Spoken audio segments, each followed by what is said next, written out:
अभी बात आई कि उत्तर प्रदेश जहां 30 में से 11 जिले हैं जो सबसे ज़्यादा प्रदूषित हैं, और यहाँ पर पेड़ सरकार वर्ल्ड रिकॉर्ड गिनीज बुक में लगाती है हर साल।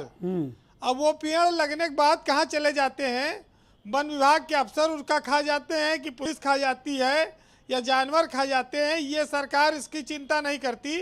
वो गिनीज बुक वालों से एक सर्टिफिकेट लेकर उस दिन दिखाती है कि आज हमने 10 करोड़ का पेड़ लगा के वर्ल्ड रिकॉर्ड बनाया।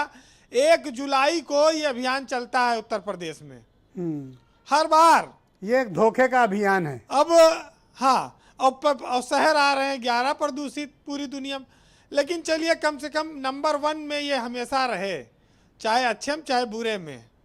अब हमारे यहाँ तो देखिए जीते जी तो आपको पेड़ की ज़रूरत है ही, मरने के बाद भी पेड़ की ज़रूरत पड़ती है जी। उन्हें पेड़ को काट के लकड़ियों पे जलाया जाता है गाँव में आदमी को, भाई वहाँ इलेक्ट्रिक सौदागर नहीं है।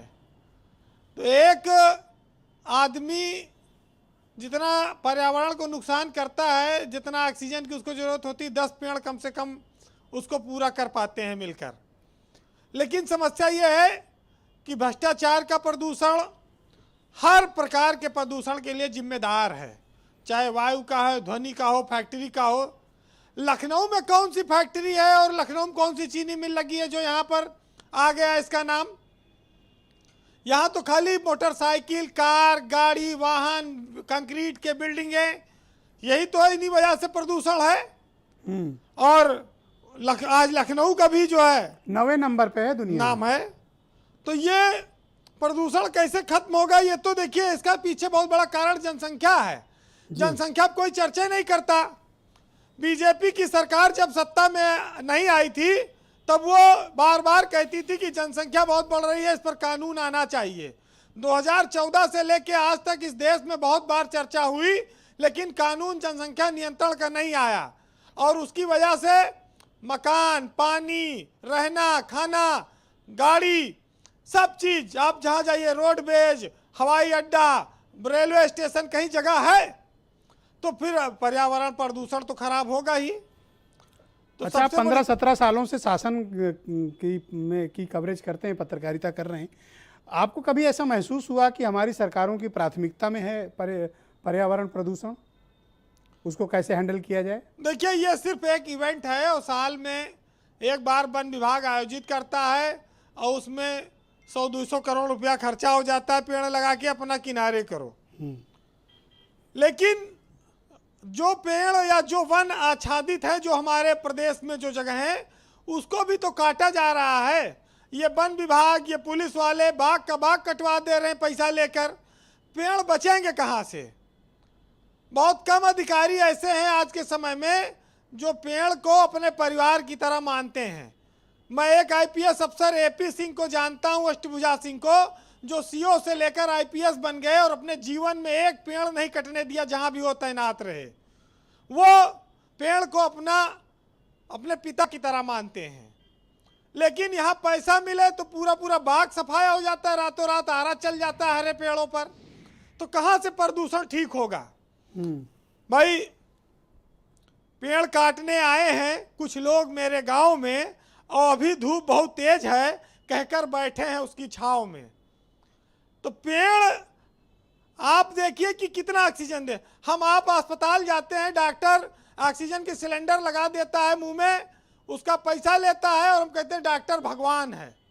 लेकिन जो पेड़ हमें पूरी जिंदगी ऑक्सीजन देता है, हम उसको कुछ समझते ही नहीं। तो कहां से जो है आपको शुद्ध ऑक्सीजन मिलेगी? कुल मिलाकर ये मान लीजिए कि भाई आप दिवाली होती, कितना शोर मचता है कि साहब हाई कोर्ट ने, सुप्रीम कोर्ट ने कहा पटाखा नहीं छूटेगा और वायु प्रदूषण होता है और ये त्योहार वो त्योहार। अभी आप कुछ दिनों में देखिएगा दशहरा आएगा, अब की बार सरकार कहेगी साहब रावण जलाओ ना, अब की रावण गला दबा के मारा जाएगा, बहुत प्रदूषण फैलता है जलाने से, तो इसलिए इसको गला दबा के मारो। तो ये भी तमाम व्यवस्थाएं निकाली जा सकती हैं, क्योंकि दिवाली पे पटाखा नहीं जलेगा, होली पे पानी की बर्बादी नहीं होगी, तमाम सारी चीज़ों को रोकना है। लेकिन जो मूल है जनसंख्या विस्फोट को ये नहीं रोक पा रहे हैं जी। ना उसकी ओर इनका ध्यान है। बहरहाल सरकार अपनी गलती कभी मानती नहीं है और वो इसमें उसको डर है कि कहीं वोट न कट जाए। भाई 2 बच्चों का कानून क्यों नहीं लाती सरकार?